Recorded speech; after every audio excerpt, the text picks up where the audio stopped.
Welcome to the Money Hour with host Tina Mitchell. Tina Mitchell, MLO 145420, is a licensed loan originator with Highlands Residential Mortgage Limited, NMLS 134871. The views expressed by the speakers on the following program are those of the speakers and do not necessarily reflect the views of Highlands Residential Mortgage Limited, nor are they necessarily endorsed by Highlands Residential Mortgage Limited. Now, in the studio, local mortgage expert, Tina Mitchell. Welcome to the Money Hour on 1150 AM KKNW, the Saturday, July 16th show. You can also listen to my podcast, Facebook premiere, or you can catch my show on my show YouTube channel. In addition, for any information on upcoming events, please go to tinamitchellevents.com. I am your host, Tina Mitchell, bringing in expert advice and inside knowledge on today's events and how they can impact you in this economy. That's what the show is all about. If you are hearing my show at a different time or day, you are listening to a rebroadcast. I am here to answer any questions, or more importantly, to connect you with the guests that I have on the show today. Please call the show at 1-855-400-1150. Again, that's 1-855-400-1150 or online at themoneyhour.com. And for my lineup for today's show, we have Kathleen Gordon of A Right Place for Seniors, Senior Living Options. Also, I have Keith Farron of Simply Communicate, why writing a book is good for your business. And my last guest in studio today is Edward Flash of Newcastle Arts Council, making arts come alive in Newcastle. Also, if you are watching my show at a different time or day, it's a rebroadcast. If you're watching it on video, you can catch on Facebook Premiere, or you can catch the show on my YouTube channel. I would also love to introduce my producer over at Hubbard Radio, Benny. Hi, Tina. Welcome back, and good to see you. Hope you're staying cool. Welcome back. Welcome back to you. Well, I was trying to be polite. Okay, you're right. It was me. I was one that and also, I want to give a little shout out and introduce Becky. Hi, Tina. Thanks for having me. Yeah, you're welcome. Becky is my marketing director. And without Becky and Benny, this show would not be here for sure. There's a lot of things that happen behind the scenes, and I just want to give them a shout out and say thank you for all the hard work that you both do.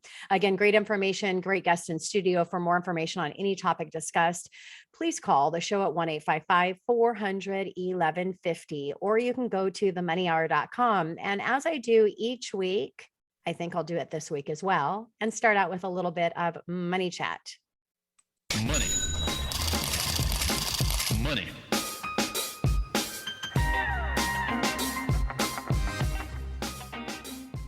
Tina Mitchell here with your money chat. The JOLTS survey, job opening and labor turnover, showed that the total amount of job openings dropped 400,000, but from very high levels from 11.7 million to 11.3 million.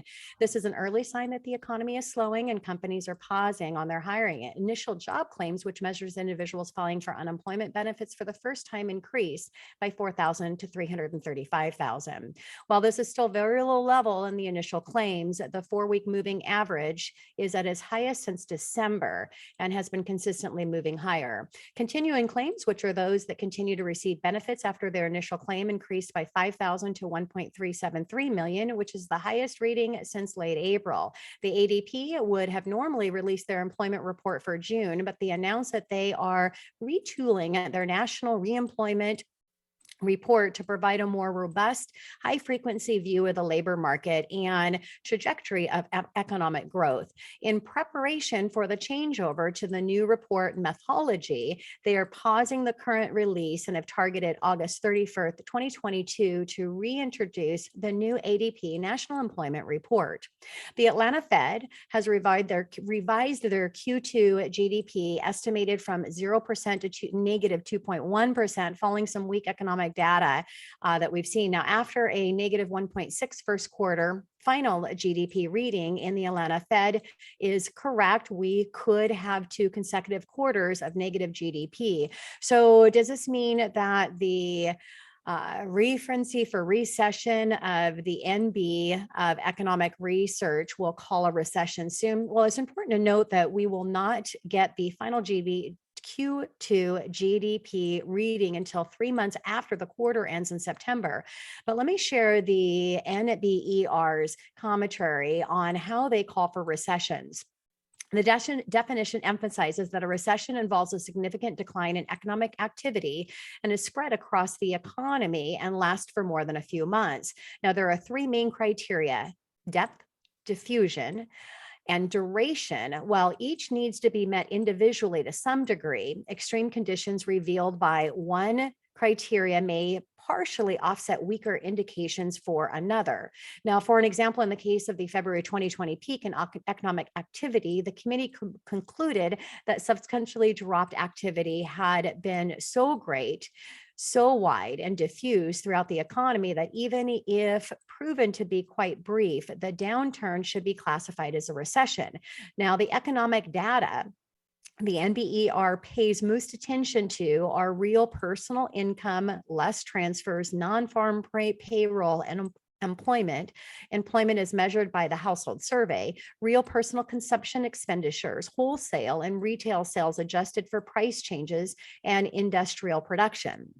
In recent decades, the two measures that we have put the most weight on are real personal income, less transfers, and non-farm payroll and employment. The committee makes a separate determination of the calendar quarter of the peak or truth based on measures of aggregate economic activity over the relevant quarters. Now, two measures that are important in the determination of quarterly peaks and troughs, but that are not available monthly, are expenditure side and income side estimates of real gross domestic product, or GDP and GDI. The committee also waits to identify a trough or period of time after it has actually occurred. With that being said, while 2 consecutive quarters of negative GDP is not the official definition of a recession, the reason why it became a Wall Street rule of thumb is that we have never had successive quarterly declines in the real GDP without there being an actual NBER defined recession eventually. So I believe the formal announcement that we are going to see a recession is going to be coming soon. The good news: mortgage interest rates historically favor well during a recession, so we most likely will see mortgage interest rates decrease. Tina Mitchell, and that is your Money Chat. Coming up next in the Money Hour, Senior Living Options, Kathleen Gordon of A Right Place for Seniors, right here on 1150 AM KKNW.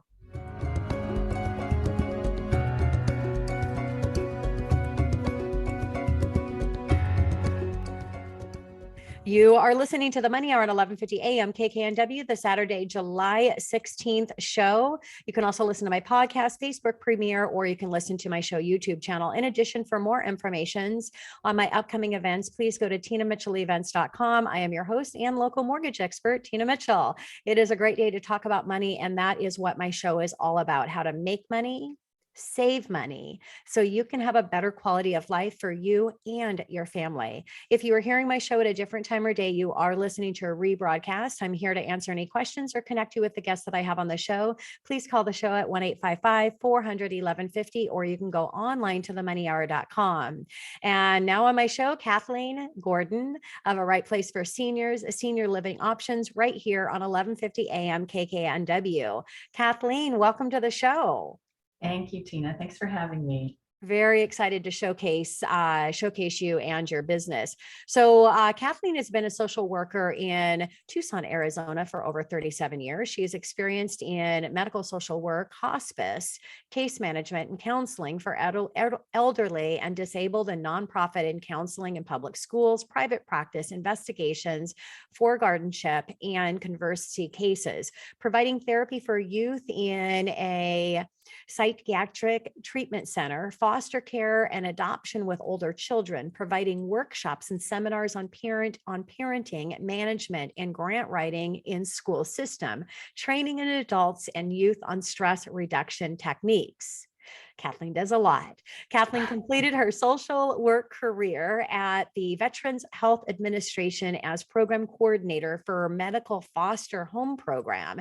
And when Kathleen is not working, she enjoys walking, reading, and traveling. So again, really excited to showcase you, Kathleen, and what you do. So how can you help families with an elderly loved one who needs assistance? Well, what a great question. So as a senior living consultant, I work with families to help them through that process when their elderly loved one can no longer take care of themselves. And it's really interesting because so many calls that I get are something like, hey, my mom just needs a little bit of help after she gets out of the shower, or my dad's okay, but he just needs some help cooking. And then when I get there in person and I meet them, I assess and I find out they actually do need a lot more. And so I have to explain to the families sometimes what's going on with them cognitively, their short-term memory, long-term memory type things, do a physical assessment. And then we talk about what is the family really looking for? What do they envision mom or dad staying in their own home? Do we need in-home services? Because we can work with that. Mm-hmm. Or are they looking at a placement? Are they looking at a senior community? Maybe independent living. By that time, they probably need more assistance. So assisted living, or maybe memory care.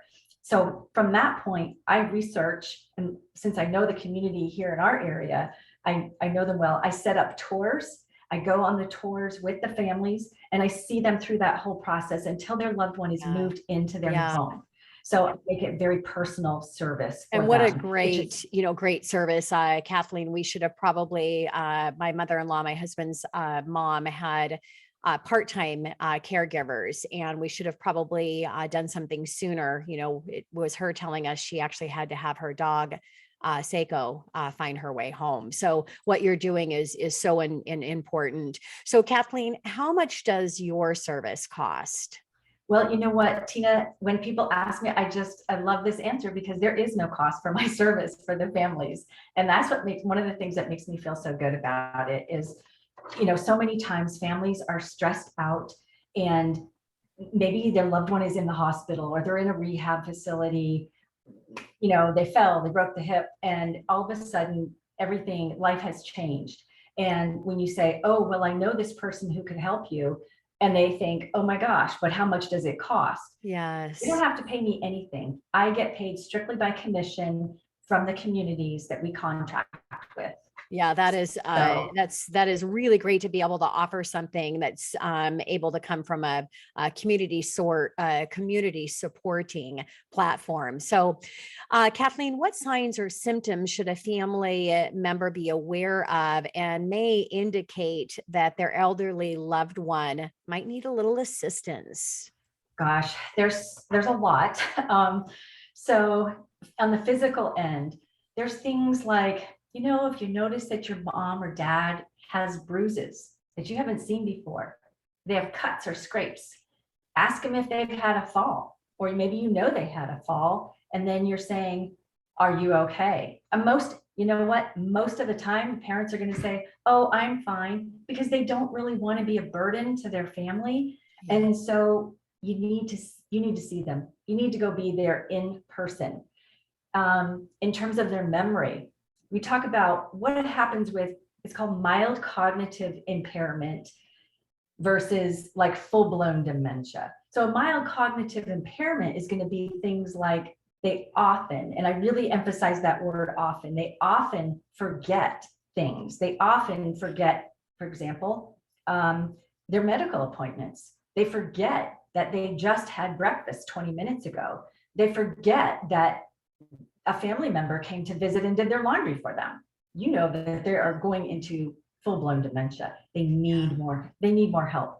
So basically the signs and symptoms, when they cannot handle their own personal care, their memory is failing, they need help with their personal care. They need help with their shopping. They need help getting to medical appointments. They need help to remember things. They need somebody to handle their finances. Yeah. That's what signs and Yeah. symptoms. family And, you know, speaking look from for. experience, really taking advantage of the resources that are out there sooner than later, because yeah, it is a lot and extra emotional when it's your mom or dad that you're trying to support when you don't have that expertise, right? So, Kathleen, can a Absolutely. family members feel safe about placing their elderly loved ones in a senior community? I mean, you hear some nightmare stories. So, what would you say on that? Well, another reason and a great reason to work with a consultant, because we know the communities, we have vetted them. I know, for example, in my area, I know the staff members. I can say, hey, I've talked to Anna over here and I've talked to Sue over here, that sort of thing. And before I take a family on a tour, I've always gone myself. I make sure they are okay with the Department of Health. I will check to make sure that they don't have any deficiencies. I want to know that they have enough staff members, because the last thing I want is for a family member to call me,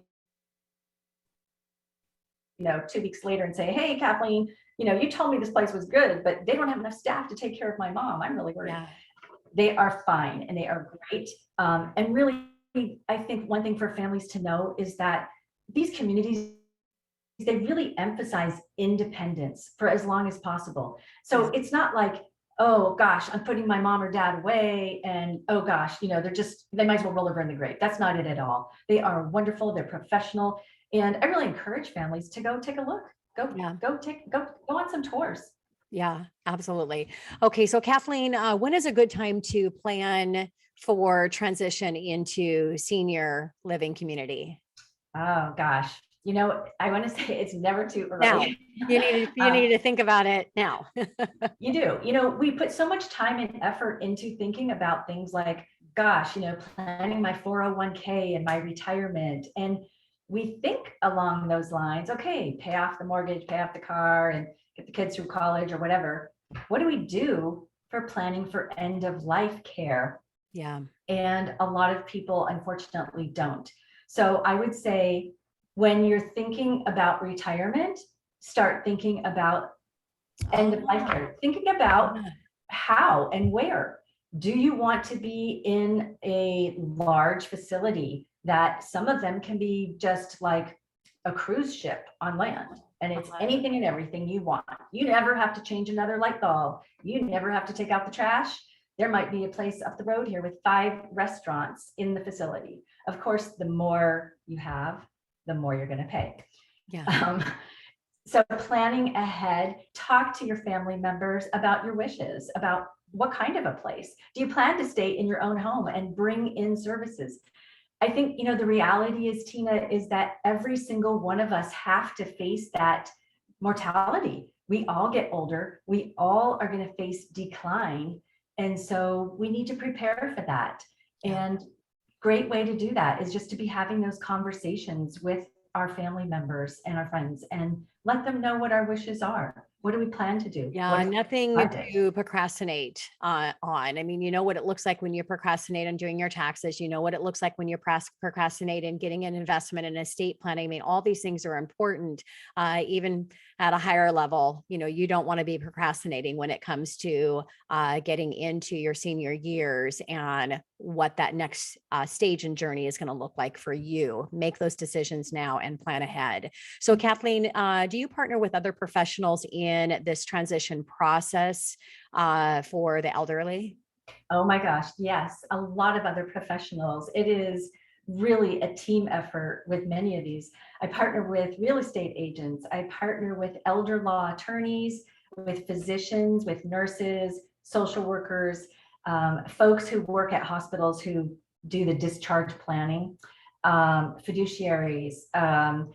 I just met with a real estate agent this morning, and folks who work in the communities themselves. Sometimes they know each other, and sometimes they'll contact me and say, hey, for some reason this just wasn't a good fit. We've had this person X amount of time. Can you work with them?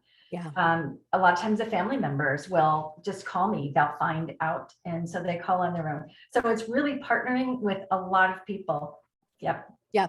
So what about changing physicians? So when they are going into a senior community, do they have to change their physicians, or can they remain?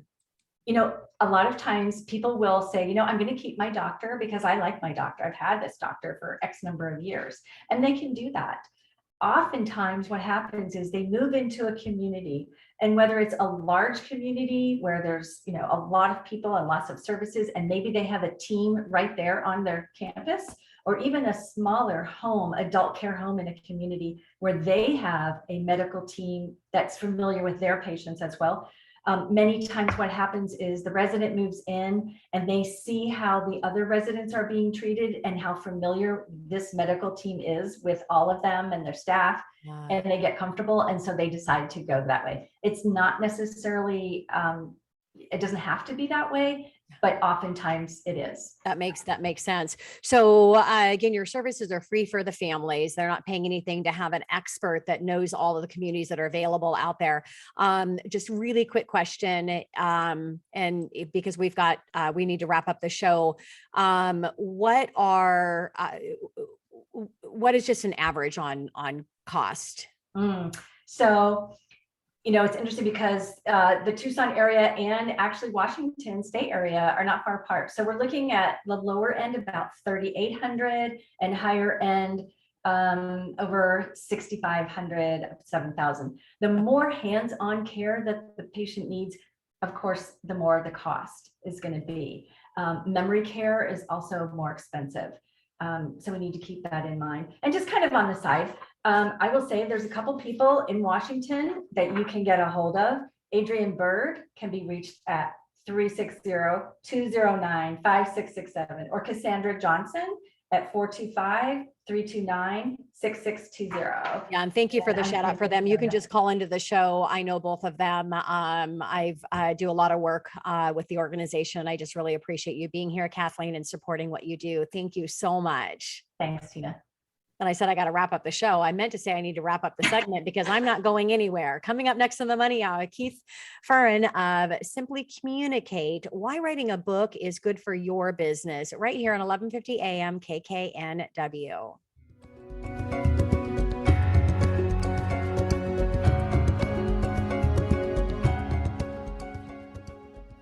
You are listening to the Money Hour at 1150 AM KKNW, the Saturday, July 16th show. You can also catch my podcast, Facebook premiere show, or my show on my show YouTube channel. In addition, for more information on my upcoming events, you can go to tinamitchellevents.com. I'm your host and local mortgage expert, Tina Mitchell. I'm here to help you build a strong financial blueprint 1 week and one show at a time. If you are hearing my show at a different time or day, you are listening to a rebroadcast. I'm here to answer any questions or to connect you with my guest. Please call the show at 1-855-400-1150. Or you can go online to themoneyhour.com. And now in studio, why writing a book is good for your business. I'm having a conversation with Keith Furran of Simply Communicate right here on 1150 AM KKNW. Keith, welcome back to the show. Thanks for having me again. It's good to be back, Tina. Yeah, very excited. So a little bit about Keith. According to New York Times, 81% of people say, I want to write a book. Yeah. Less than 0.5% actually do. So why? They don't have a plan from start to the process, and making it to the finish line in their book not only is possible, but much easier than they could ever dream. Writing a book is not only a wonderful accomplishment, but it's one of the best business decisions that you can make. Keith is a messaging and public speaker coach and has written over 10 books himself, have helped business owners, entrepreneurs, coaches, and nonprofit leaders get their words out of their heads, on pages, and into the hands of their ideal reader. So you can reach out to Keith at simplycommunicate.com. So again, really excited to have a conversation with you, Keith. So let's start out with, why should your average Joe business person be writing a book?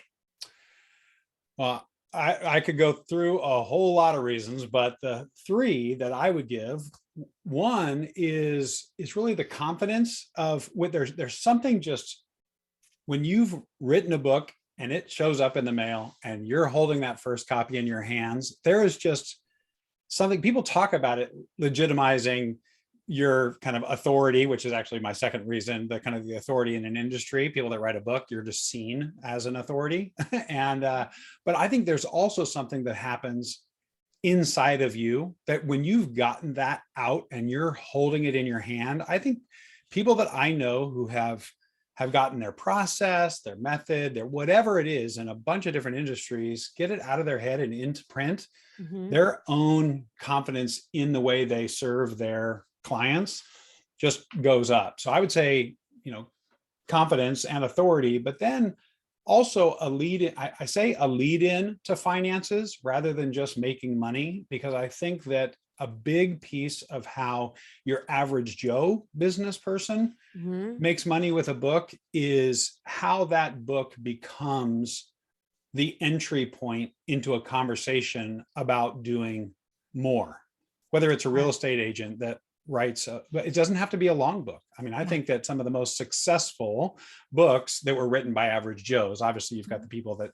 write, sell millions of copies, but the average Joe person, the books that are 60 to 80 pages and solve a very specific problem in their industry, I think are lead in to oftentimes 10, 50 or $100,000 contracts. So yeah, absolutely. My book is much more pages than that. But what I really loved about my book that I didn't even realize the benefit until after it was written. When you get with people, the whole idea is you want to connect with people, and to connect with people, there are things that you want to share about yourself because that's connection. But ideally, a connection is when you're not really a lot of part of the conversation as much as getting to know that other person. And when you have a book, it allows you to not feel you have to share things about you because you have your book. And so I can really spend quality time with you, Keith, getting to know you. And then it can be, oh, by the way, if you want to know a little bit more about you, about me, here's a complimentary copy of my book. And, not that you have to give your book away, but, you can have that as an ability to get people to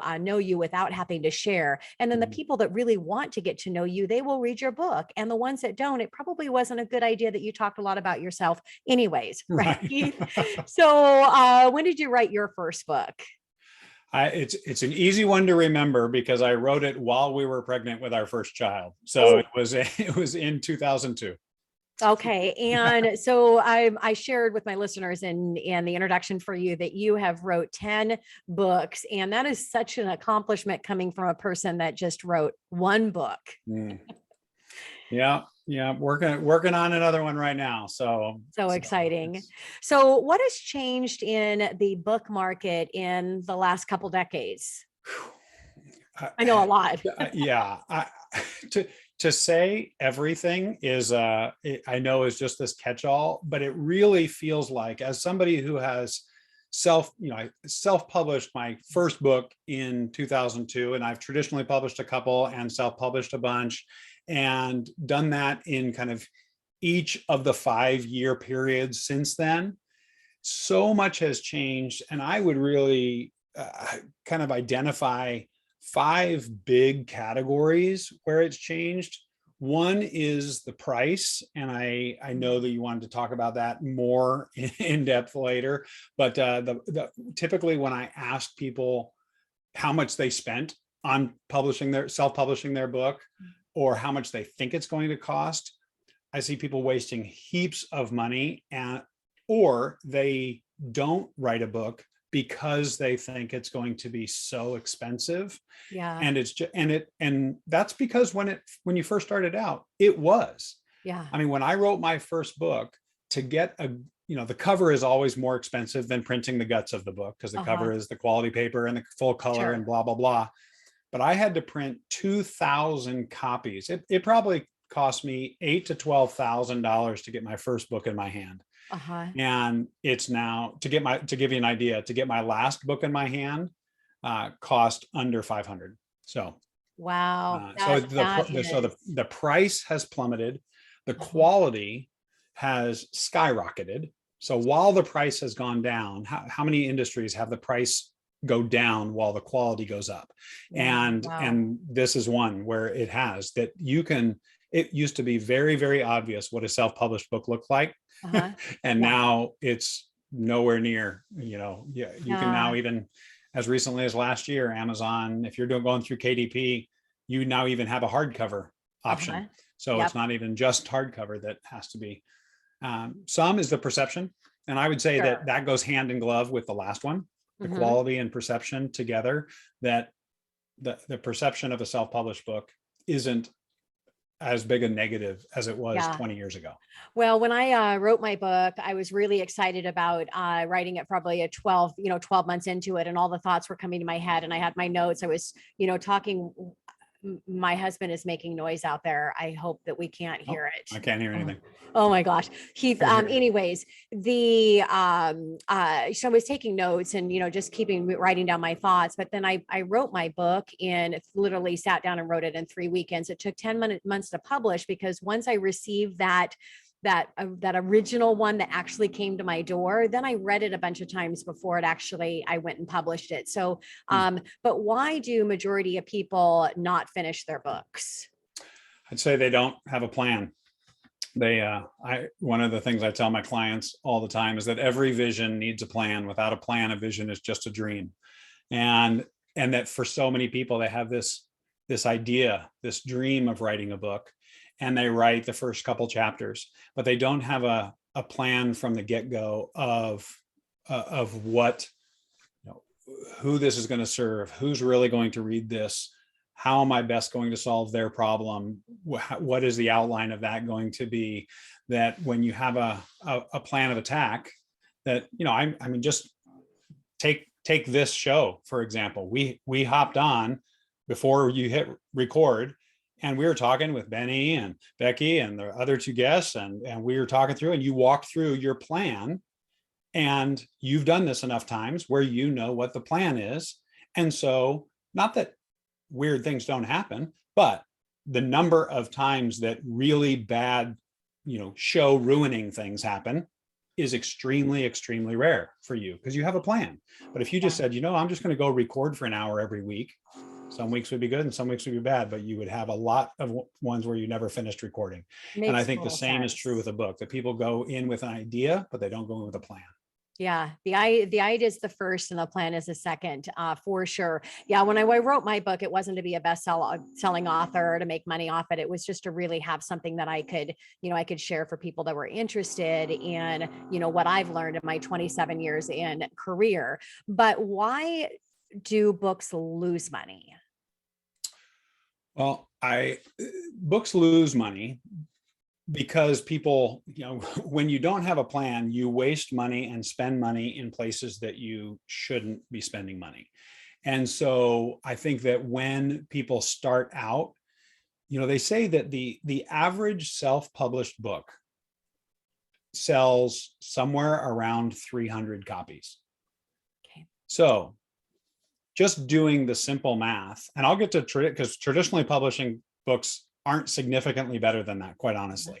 So, but self-publishing books, if you are spending, let's just, even to use easy numbers, let's just say that you spent $3,000 in the process of self-publishing your book. Well, if you're going to sell 300 copies, your profit margin has to be, you can't give any away for free. And your profit margin has to be $10 per book before you're going to even get to the place where you've broken even. So I think that when people spend, and you're going to pay well, I don't know, depending on how big your book is, but I pay $7 for a copy of my own book. Right. So it depends. Yeah, it depends on a whole lot of things, whether you've got a hardback copy, whether you got a paperback, how many pages it is, what kind of quality. I mean, there are all different ways that you can spend money on doing it. And I just think that when it comes to books losing money, not having a plan, not wasting money at the beginning, and then also not having what I call a launch team, not having people who are in it with you, I think that that all of those contribute. But I also think that it's really important, because if 81% of people in America, according to the New York Times, want to write a book, then there are people that are watching this that are in that category, and they've believed the notion that I need to get a traditional publishing contract could, if I get a traditionally published contract, they'll promote my book like crazy and it will sell 10, 20, 30,000 copies at least minimum. And I remember having a conversation with a CEO of one of the 5 major publishing companies in the country. Having a conversation with him, and he said, what most people don't know is that we are amazing at our jobs, and 15% of our books make money. 85% of the time, they don't get it right. That's and you're talking about major publishers that Wow.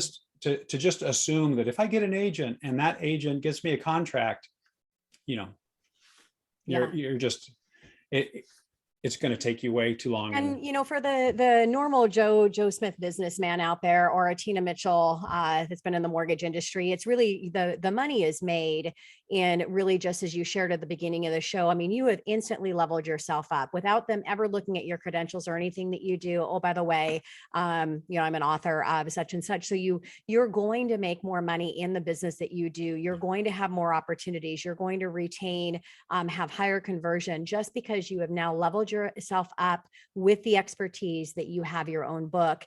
And so just a really exciting venture, and a profitable venture, whether your book is out there selling and making money that way or not. So what is the biggest mistake that you see people making in the writing process?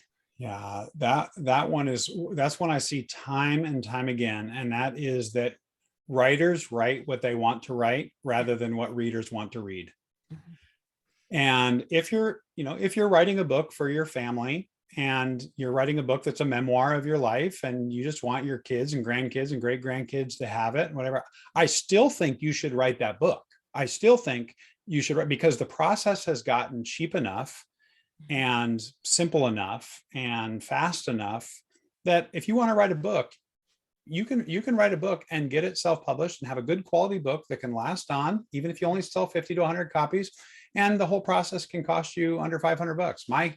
I contend that no first-time author should spend more than $1,000 to write to get their first book in their hand. That's my philosophy, and what I help my clients do.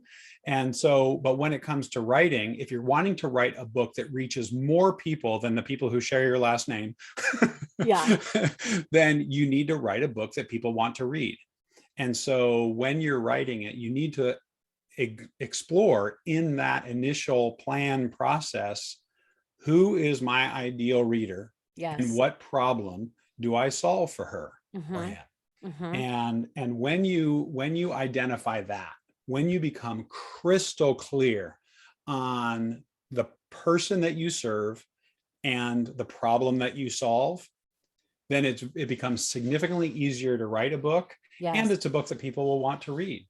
Yeah, makes sense. And yeah, I spent about $2,500 on my original plan was to have somebody actually change my writing to make it sound, professional. The reality is when I look at what they were doing, it was not my words and the way that I talk. So I'm 97% of the words are mine, but my book was not meant for people to buy it. It was meant for me to share what I had to share, and it needed to come from me and the words and how I normally speak. So it's definitely interesting process for sure. So what is the biggest mistake that people make when marketing their book, when they're writing a book to go out there and get it to the public and to be able to make money off of it? It comes down to the number one. One is you're trying to do it alone instead of with a team. And the other reason I use the number one is because you do a one-time push and then you quit. That's what most people do. They buy themselves, get the book done, they get it in their hands. They order way too many copies at the beginning. So they've got 600 copies sitting in their garage. And then they do a big Facebook blast or a big Facebook ad campaign, and it runs for 10 days. They're really frustrated that they lost a ton of money. And so they think their book's not very good, and they don't talk about it anymore. Yeah. And So it's like so, it's anything else, Keith, right? I mean, if you're doing any type of business, you can't touch somebody one time. You've got to be really to go out there and market at a high level. You have to hire a team that has the expertise that can help you through that process. mhm. Otherwise, it's not going to be a successful one. Keith, I got to wrap up and get to the next segment, but I love having you in studio. I'm excited to have you come back in and share everything that you're doing. And I'm excited because I gave you my online calendar that we get something to talk personally For sure. in my next venture as well. So thank you. I appreciate it. All right. Happy to do it. Look forward to talking. Thanks, Tina. Thank you. Coming up next in the Money Hour, Edward Flash of Newcastle Arts Council, making arts come alive in Newcastle, right here on 1150 AM KKNW.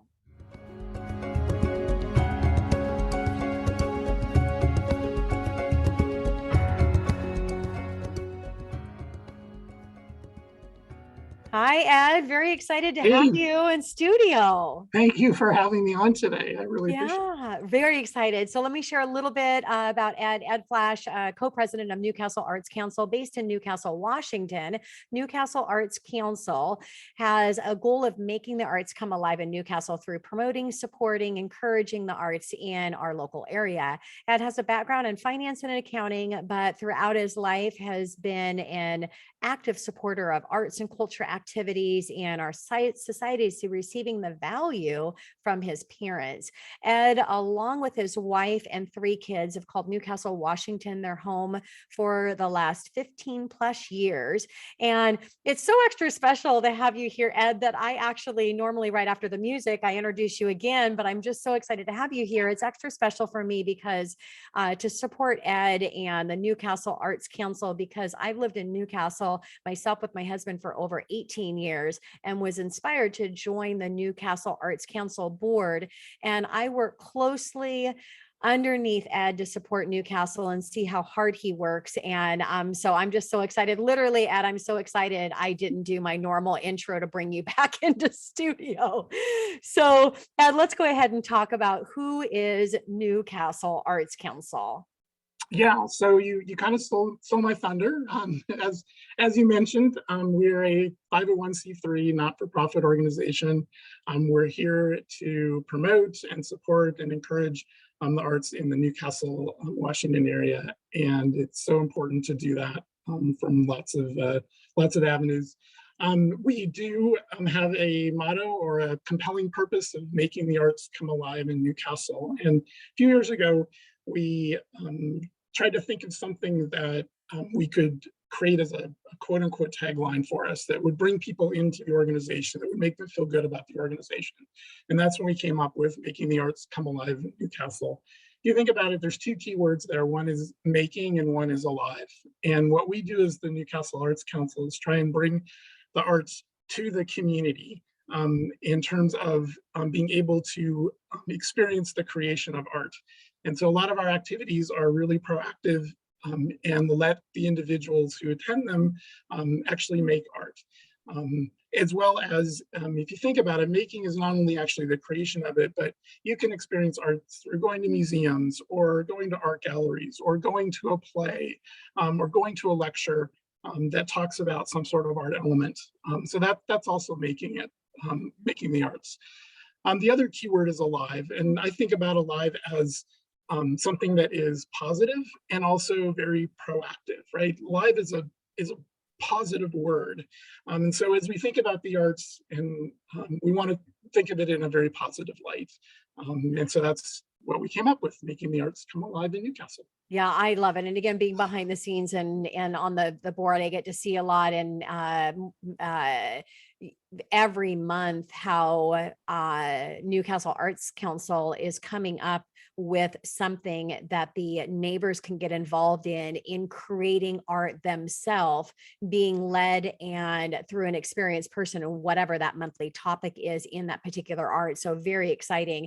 And again, behind the scenes, just see how hard you work, Ed. And I just feel proud to be supporting behind you just a little bit in comparison to what you do. So why did you get involved at such a high level? Because it takes a lot for what you do, Ed. And I speak from experience because I see it behind the scenes. Well, thank you. We have a great board, and you're certainly part of that. That is so very supportive of all of our activities. So I don't do it all myself. I do have some support people behind me that are they're really great people. I was very lucky growing up, where I had art all around me. Both my parents were very creative in what they did. My dad was a painter. My mom did needlepoint and at one point made all her dresses, so she was very handy from that perspective. We spent a lot of our weekends and evenings going to art galleries and going to museums and plays and such, and really experiencing the arts here in the local Seattle area where I grew up. And so my thought was, well, gee, I was so lucky to have those types of experiences and experience the arts in again, an active way. Why can't I help to bring that to the community of Newcastle? And so other people can have that same experience and other people can learn to love the arts just as much as I did with the background that I had growing up. Yeah, and it's so great when you have such passion behind something you do, and that's why you're so great at leading this, and so it's great to hear your story. So, what is the history of Newcastle Arts Council, and why was it formed? Yeah, so I actually wasn't there from the very beginning. There was a group of interested citizens in supporting the art that got together probably 6 or 7 years ago and had one event.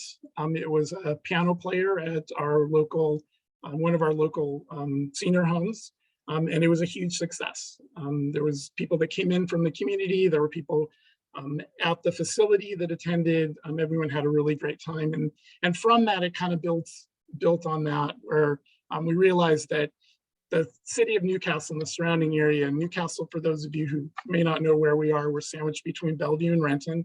It's a small community. There's about 13,000 residents. We do draw people from Newcastle, but we also draw people from around the area. And certainly over the last couple of years with Zoom, we've drawn people actually from around the world that have come in and taken part in some of our activities that have been online. But it essentially evolved from that, where we realized that there was a need in the community for arts and art programming, and we've just developed it from that. A few years ago, we had about 30 programs throughout the year, which was outstanding. Just to bring something in a couple of years up from scratch to have that kind of impact on our community was really impressive in my mind. Yeah, well, and I was going to say in 6 years, everything that's around Newcastle art related and all of the activities and events that are consistently happening, it's really impressive because 6 years is a short period of time. So what have you accomplished in the past few years, Ed? Yeah, it's a great question. In building upon that and some of the programming, we currently have and have for the last few years a relationship with the Newcastle Library and KCLS to do at least one program a month. We've had programs with our seniors in the area, film series at one of our community senior centers. We also do 2 art shows every year. One is in March, and that's centered on youth artists, and we usually have about 25 to 30 or so artists that are able to showcase their work toward the community. And then we have another art show in September that is more geared toward adults. And this is the 5th year in a row that we'll have had that art show in September. We fill in with other programs throughout the year. The other thing that we do is we help the city of Newcastle with art installations. And we've been able to do a few of those over the last couple of years. One of them we just put up, which Tina, you were a part of, which we were very excited about. We did a collaborative mural where we had 28 community members representing city officials, the police department, the library, local businesses, youth, and seniors, all paint a foot-by-foot block. And it all came together in a mural that we put up at our local park, Lake Bourne Park. Yeah, and it is beautiful, and it was great putting it up to see everybody that's stopping in the park like, What is that? That's just like they're so drawn to it. So a lot of fun. So who else are your main partners in your efforts, Ed? Yeah, and I mentioned the King County Library Yep. System has been a great partner. City of Newcastle has been a great partner.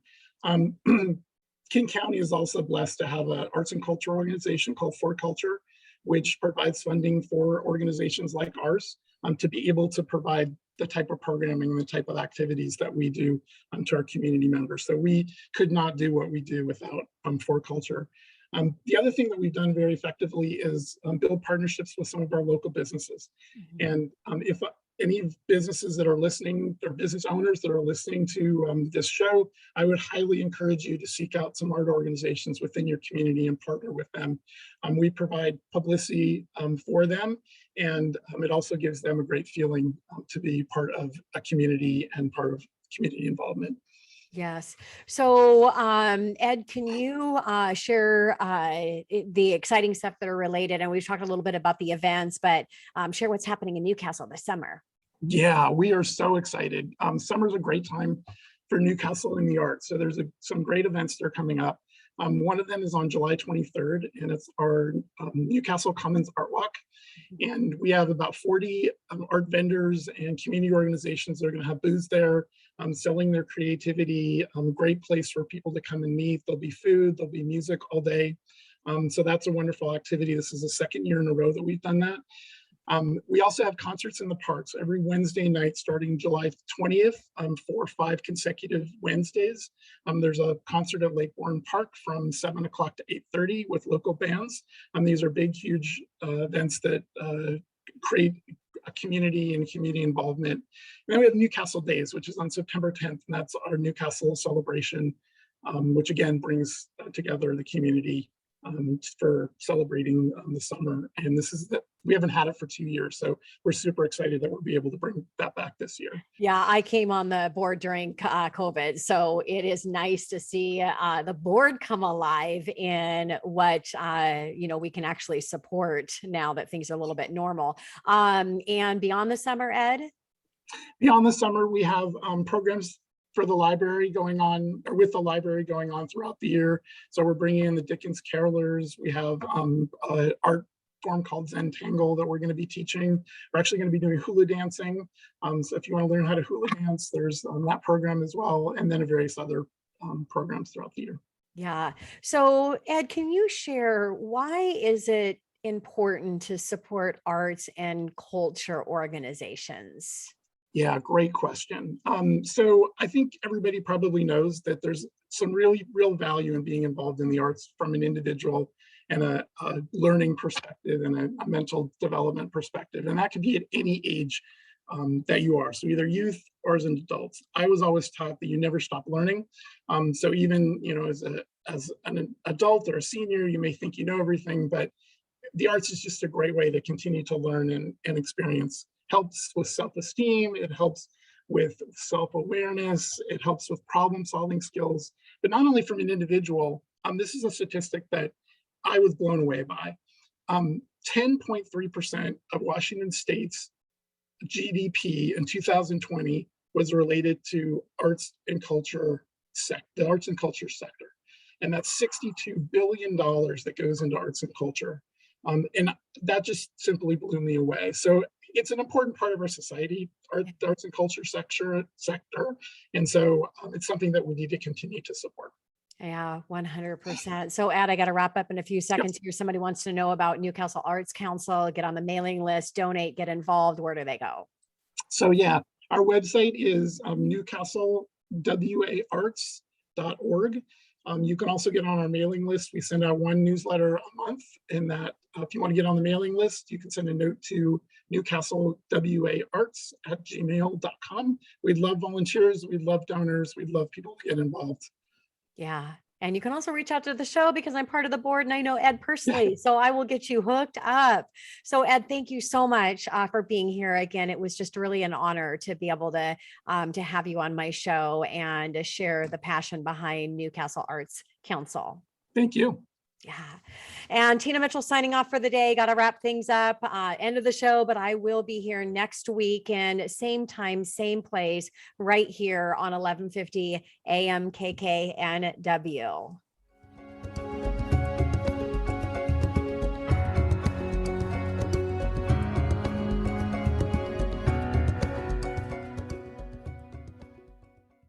All right, you guys, thank you so much.